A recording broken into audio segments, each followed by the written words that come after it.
మహిళలంటే ఆయనకి ఎంతో ఇష్టం. దానికి కారణం ఏంటంటే దేశవ్యాప్తంగా, ప్రపంచవ్యాప్తంగా భారతీయులు ఎక్కడ ఉన్నా మహిళలు పెద్ద ఎత్తున జై మోడీ అంటున్నారు. ఆమెకి పురుషుల కంటే కూడా మహిళల్లో ఆయనకు పలుకుబడి ఆదరణ చాలా ఎక్కువగా ఉంది. అందువల్ల ఆయన ఎప్పుడు కూడా కొంచెం మహిళల పట్ల పక్షపాతం ఉంటుంది. ఆరోగ్య రంగంలో మహిళలకు నేనేం చేయగలను అని ఆలోచన చేశాడు. ఈ గర్భవతులయ్యి ప్రసవ సమయంలో మరణాలు, గర్భవతులు రక్తహీనత వల్ల అనారోగ్యం పాలవటం ఇవన్నీ జరుగుతున్నాయి. తర్వాత గర్భవతిగా ఉండి ఆమె ఆర్థిక పరిస్థితుల దృష్టి వల్ల పేదరికం వల్ల వెళ్ళి పనిచేస్తున్నారు. మరి ప్రసవం కానీ కొద్ది రోజులకు వెళ్ళి రెక్కాడితే కానీ డొక్కాడదని గర్భవతులు బాలింతలు వెళ్ళి కష్టం చేయవలసిన పరిస్థితి ఉన్నది. తర్వాత వాళ్ళకి సరైన పౌష్టికాహారం అందటం లేదని ఆలోచించిన మోడీ వీళ్ళని ఇంట్లో కూర్చొని పెట్టి చక్కటి పౌష్టికాహారం ఇవ్వాలి. గర్భవతిగా ఉన్నప్పుడు పని చేయకుండా, అలాగే బాలింతలు కూడా ఇంట్లోనే ఉండి తల్లి శిశువు ఇద్దరు కూడా ఆరోగ్యకరంగా ఉండే విధంగా ఉండటానికి ఒక బృహత్తర పథకాన్ని ప్రారంభించాడు. దాని పేరు ప్రధానమంత్రి మాతృ వందన యోజన. దీనివల్ల ఈ రోజున మాతా మరణాలు, శిశు మరణాలు, రక్తహీనత వల్ల, పౌష్టికాహార లోపం వల్ల తల్లులు మరణిస్తున్నారు ప్రసవ సమయంలో. శిశువులు కూడా సరైన పౌష్టికాహారం తల్లికి లేకపోతే పాలివ్వలేని పరిస్థితులు ఉంటే తల్లిపాలు తాగితే శిశువు కూడా ఆరోగ్యకరంగా ఉంటాడు. తల్లి అనారోగ్యంగా ఉంటే శిశువుకు పాలిచ్చే పరిస్థితి లేదు. డబ్బా పాలు, సీసా పాలు, గేదె పాలు, ఆవు పాలు పోస్తే ఆ పిల్లవాడు అనేక రోగాలను బారిన పడతాడు. ఇదేంటంటే ఆర్థికముగా ఈ మహిళల అకౌంట్లో, బ్యాంక్ అకౌంట్లో 6,000 రూపాయలు, 5,000 రూపాయలు బదిలీ చేయటం ద్వారా 6,000 రూపాయలు ఎవరికి? రెండవ కాన్పులో ఆడపిల్ల పుడితే 6,000, మొదటి కాన్పులో ఎవరైనా ఆడ మగ పిల్లలు ఎవరైనా 5,000 రూపాయలు.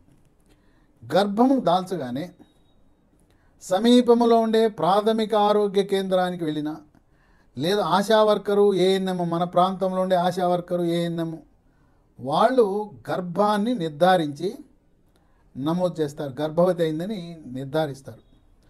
దాన్ని కంప్యూటర్లోకి ఎక్కిస్తారు.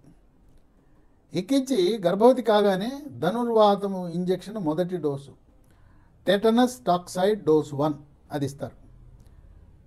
ఈ ఇంజెక్షన్ ఇచ్చి నమోదు చేయగానే ఆ గర్భవతి అని నమోదు కాగానే అకౌంట్లోకి 1,000 రూపాయలు వస్తాయి. 6 నెలల తర్వాత మళ్ళీ ఈ ధనుర్వాతం ఇంజెక్షన్, టెటనస్ టాక్సైడ్ రెండవ డోసు ఇవ్వాలి. ఈ మధ్యకాలంలో 6 నెలల వరకు డాక్టర్ దగ్గరికి వెళ్ళి పరీక్ష చేయించుకోవాలి. తర్వాత బరువు ఎంత ఉన్నారు, బీపీ ఎంత ఉన్నది, రక్త శాతం, హీమోగ్లోబిన్ ఎంత ఉన్నది, పొట్టకి స్కానింగు. ఈ పొట్టకి స్కానింగ్ చేయటము ద్వారా పుట్టబోయే శిశువులో అవయవ నిర్మాణ లోపాలు ఏమైనా ఉన్నాయా అని తెలుస్తుంది. సాదాసీదా అల్ట్రాసౌండ్ స్కానింగ్ బదులుగా శిశువులలో ఈ లోపాలను గుండె, మెదడు, వెన్నుపాము, ఈ కాళ్ళు వంగిపోవటము, నడి వంగిపోవటం లాంటి అవయవ నిర్మాణ లోపాలను గమనించడానికి ఒక ప్రత్యేక స్కానింగ్ని అందుబాటులోకి తెచ్చారు ప్రభుత్వాలు. దాని పేరు టిఫా స్కానింగ్. ఈ టిఫా స్కానింగ్ అనేది అన్ని గవర్నమెంట్ హాస్పిటల్లో, బోధన ఆసుపత్రుల్లో, జిల్లా ఆసుపత్రుల్లో, ఏరియా ఆసుపత్రుల్లో అందుబాటులో ఉంది. కనుక అవసరమైన వారు కేవలం సాధారణ అల్ట్రాసౌండ్తో పాటు టిఫా స్కానింగ్ కూడా చేయించుకోవాల్సిన అవసరం ఉంది.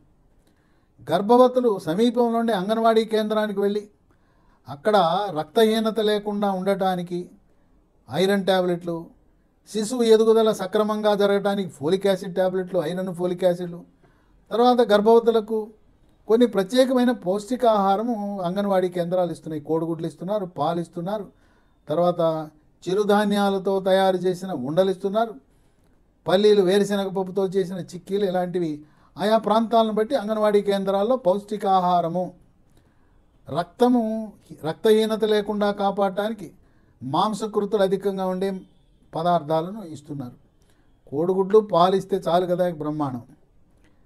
6 నెలలు రెండవ డోసు ఇంజెక్షన్ అవ్వగానే ఈ మహిళ ఖాతాలో మరొక 2,000 వేస్తారు. ఈ 2,000 ఇప్పుడు 3,000 పడినాయి. ప్రసవం అనేది తప్పనిసరిగా ప్రభుత్వ హాస్పిటల్లో జరగాలి. లేదు మేము ప్రైవేట్ హాస్పిటల్కి వెళ్తానంటే ఏం అభ్యంతరం పెట్టరు. ఈ రోజున అనేకమైన ప్రైవేట్ మెడికల్ కాలేజీలు వచ్చినాయి. ప్రైవేట్ మెడికల్ కాలేజీలకు అనుబంధంగా అక్కడే ఆసుపత్రికి వెళ్ళి చేయించుకుంటానంటే ఎటువంటి అభ్యంతరం ఉండదు. ప్రభుత్వము పూలలో పెట్టి పూజిస్తూ ఆ గర్భవతిని ప్రత్యేకమైన వాహనంలో తీసుకువెళ్తారు. ఈ వాహనానికి మనం ఏం కట్టవలసిన అవసరం లేదు. దీనికి కావాల్సిన నిధులన్నీ కూడా ప్రధానమంత్రి మోదీ ఇచ్చాడు. అంటే ఇంటి నుంచి ప్రభుత్వ హాస్పిటల్ వరకు గర్భవతిని రవాణా చేయడానికి ఉచిత రవాణా సదుపాయము. మళ్ళీ ప్రసవం అయిన తర్వాత ఇంటి వరకు హాస్పిటల్ నుంచి ఇంటికి తీసుకురావడానికి మళ్ళీ వాహనం ఉచితము.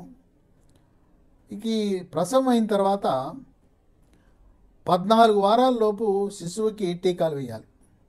పోలియో, డిపిటి, టీబీ రాకుండా బీసీజీ, కామెర్లు రాకుండా హెపటైటిస్ బి ఇంజక్షన్లు ఇవ్వాలి.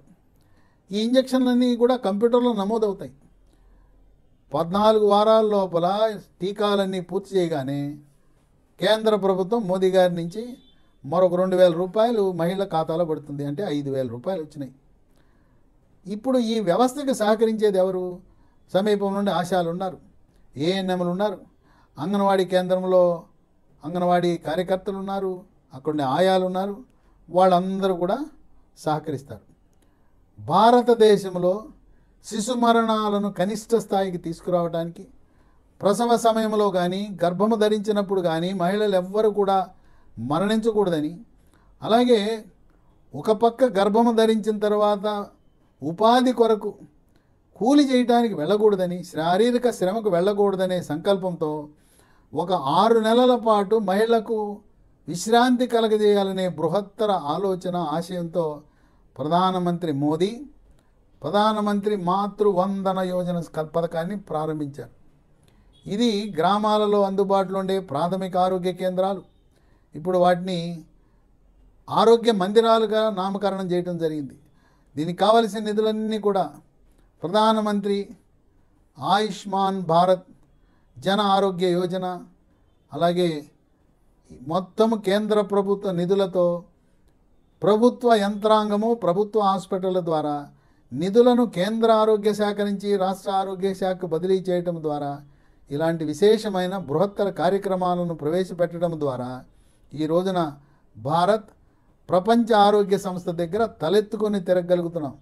ఆసియా ఖండంలో మాతా శిశు మరణాలను గణనీయంగా తగ్గించి మానవ వనరుల సూచికలు, ఆరోగ్య సూచికలు, ఆ విధంగా సస్టైనబుల్ డెవలప్మెంట్ గోల్స్ అంటారు, మనం సాధించవలసిన అంతర్జాతీయ స్థాయిలో దేశాలతో పోటీపడి మనము అభివృద్ధి చెందిన అమెరికా, పాశ్చాత్య దేశాలకు సాటిగా మనం కూడా అభివృద్ధి చెందాలనే సంకల్పంతో ఈ ప్రధానమంత్రి మాతృవందన యోజనాన్ని ప్రవేశపెట్టి గర్భవతులకు, పుట్టిన పసికందులకు ఎనలేని సేవ చేస్తున్నారని చెప్పి వైద్య రంగ నిపుణులు ఈ పథకాన్ని ఎంతగానో